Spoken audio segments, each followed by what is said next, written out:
Assalamualaikum warahmatullahi wabarakatuh. Halo, jumpa lagi bersama saya Bahtiar Movie dalam channel 1000 Jalan. Baik Bapak Ibu, pada video kali ini admin akan memberikan update informasi terbaru terkait pendataan guru honorer tenaga non ASN di beberapa instansi daerah. Dan ini juga mencakup guru honorer yang lolos passing grade. Nah, di sini ada penjelasan Bapak Ibu, ada penjelasan dari Panselnas yang membuat guru honorer yang lolos PG ini menjadi tenang. Karena aturannya sudah jelas di Permen Pan RB nomor 20 tahun 2022. Nah, jadi bagi Bapak Ibu, simak terus video ini. Dan sebelum lanjut, seperti biasa, admin ingatkan kembali, jangan lupa tekan tombol subscribe-nya terlebih dahulu dan tekan tombol loncengnya, agar nantinya Bapak Ibu selalu mendapatkan update informasi-informasi terbaru dari kami. Baik Bapak Ibu, kita langsung saja. Nah, ini dia Bapak Ibu, sebelumnya Kemenpan RB ini menerbitkan surat edaran terbaru Bapak Ibu terkait pendataan tenaga non ASN di lingkungan instansi pemerintah. Nah, jadi ini dia surat edarannya tertanggal 22 Juli tahun 2022, yang mana pada poin nomor 5 ini untuk pemetaan tenaga non ASN sebagaimana tersebut di atas diharapkan kepada para pejabat pembina kepegawaian PPK masing-masing instansi daerah ini untuk melakukan pendataan. Dan pendataan ini juga termasuk guru yang lolos passing grade karena guru tersebut masih berstatus tenaga non ASN. Nah, jadi seperti itu. Nah, di sini ada informasi terbaru Bapak Ibu yang dikutip dari salah satu media online yaitu gpnn.com. Kita lihat di sini, guru lulus PG masuk pendataan honorer. Penjelasan Panselnas bikin tenang. Nah, jadi walaupun sudah lolos passing grade, guru honorer ini tetap masuk dalam pendataan honorer karena statusnya saat ini masih tenaga non ASN. Kita lihat di sini, pendataan honorer wajib dilakukan para pejabat pembina kepegawaian atau PPK instansi pusat dan daerah. Nah, jadi keseluruhan Bapak Ibu baik pusat ataupun daerah. Masing-masing instansi diberikan waktu hingga 30 September 2022. Hasil pendataan tersebut wajib dilaporkan melalui aplikasi yang dibuat Badan Kepegawaian Negara atau BKN. Deputi Bidang Sistem Informasi Kepegawaian atau SINKBKN Suharmen mengatakan sampai saat ini pemerintah masih fokus pada pemetaan. Sistem pendataan honorer ini merangkum guru dan non-guru. Semua tenaga non ASN akan didata, termasuk guru yang sudah lolos passing grade, kata Deputi Suharmen kepada gpnn.com. Nah, jadi semua guru honorer ini masuk dalam pendataan Bapak Ibu, dan juga termasuk guru yang lolos passing grade karena statusnya ini masih tenaga non ASN. Jadi seperti itu. Data yang masuk lanjutnya akan menjadi database baru honorer dan dikunci agar tidak masuk tenaga non ASN. Data itu juga menjadi landasan pemerintah untuk menetapkan kebijakan selanjutnya. Mengenai kegelisahan guru lolos PG soal pendataan honorer, Deputi Suharmen mengatakan pemerintah lewat Permenpan RB nomor 20 tahun 2022 tentang pengadaan pegawai pemerintah dengan perjanjian kerja atau P3K guru di instansi daerah tahun 2022 sudah memberikan jaminan.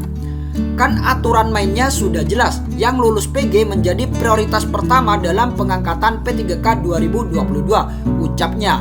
Nah, jadi untuk aturan di seleksi P3K guru tahun 2022 ini sudah jelas Bapak Ibu, sudah jelas tertuang semua di Permenpan RB nomor 20 tahun 2022, yang mana prioritas pertama ini didahulukan Bapak Ibu, mendapat jaminan didahulukan, yaitu guru honorer yang sudah lolos passing grade. Jadi nantinya tinggal menunggu penempatan saja yang nantinya akan dilakukan oleh pihak Panselnas. Jadi Bapak Ibu tinggal menunggu saja, tinggal menunggu pemetaan ataupun pendataan tenaga non ASN ini selesai. Jadi seperti itu.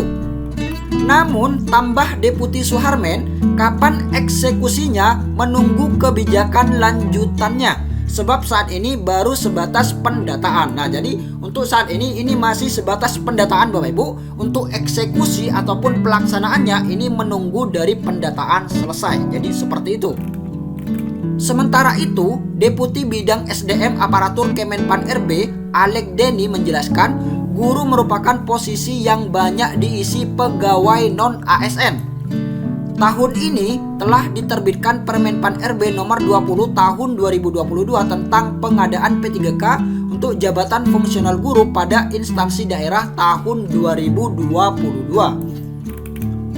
Peraturan tersebut memberi afirmasi bagi guru-guru non-ASN yang telah mengabdi selama 3 tahun. Nah, jadi ini untuk guru honorer yang masuk dalam kategori prioritas ketiga Bapak Ibu, yaitu guru honorer yang tidak lolos passing grade namun memiliki masa kerja di atas 3 tahun, maka nantinya akan dilakukan background check, yaitu observasi. Jadi seperti itu. Tinggal kami mengeksekusi dan memberikan kesempatan kepada guru honorer 3 tahun ke belakang untuk kemudahan seleksi jelas Alek. Nah, jadi untuk guru honorer yang tidak lolos passing grade dan memiliki masa kerja di atas 3 tahun dan terdaftar di Dapodik, maka nantinya akan diberikan kemudahan Bapak Ibu. Kemudahan yaitu tidak perlu tes CAT seperti tahun kemarin, tapi dilakukan dengan observasi ataupun background check. Jadi seperti itu untuk guru honorer yang masuk dalam kategori prioritas 2 dan prioritas 3. Kemudian ini adalah penjelasan Bapak Ibu, penjelasan mekanisme penempatan guru lolos passing grade tahun 2021, atau dengan kata lain ini adalah mekanisme penempatan bagi guru honorer yang masuk dalam prioritas 1, yaitu kumpulan guru honorer yang sudah lolos passing grade tahun lalu. Kita lihat yang pertama, 193.000 guru yang telah memenuhi nilai ambang batas pada seleksi P3K guru tahun 2021 ditempatkan di satuan pendidikan berdasarkan kebutuhan dan kuota yang tersedia di daerah tanpa mengikuti ujian kembali. Nah, jadi ini bagi guru honorer yang sudah lolos passing grade nantinya akan ditempatkan di satuan pendidikan berdasarkan kebutuhan Bapak Ibu dan kuota yang tersedia di daerah. Ini tanpa mengikuti ujian kembali, tapi menggunakan nilai passing grade di tahun lalu, yaitu tahun 2021. Jadi seperti itu untuk prioritas 1. Kemudian poin yang nomor 2, individu ditempatkan di tempat tugas masing-masing sepanjang kebutuhan tersedia. Nah, jadi jika di sekolah Bapak Ibu ini membuka formasi, maka Bapak Ibu akan ditempatkan di sekolah induknya tersebut. Jadi seperti itu. Apabila tidak tersedia kebutuhan di tempat tugasnya, maka akan ditempatkan pada satuan pendidikan yang membutuhkan. Nah, jadi jika di tempat sekolah mengajar ini tidak membuka formasi, maka nantinya Bapak Ibu akan ditempatkan di sekolah lain yang membutuhkan formasi. Jadi seperti itu untuk penempatan bagi guru honorer yang sudah lolos passing grade tahun lalu. Kemudian poin yang nomor 3, prioritas penempatan dilakukan berdasarkan urutan kategori pelamar. Nah, jadi untuk urutan dalam prioritas 1 ini ada THK 2 yang utama Bapak Ibu. THK 2 yang utama terlebih dahulu, kemudian baru berlanjut ke honorer negeri, dan jika masih belum terpenuhi juga baru berlanjut ke lulusan PPG, dan yang terakhir adalah guru honorer swasta yang sudah lolos passing grade. Nah, jadi ini dia Bapak Ibu urutan dalam pemenuhan kebutuhan formasi untuk prioritas 1.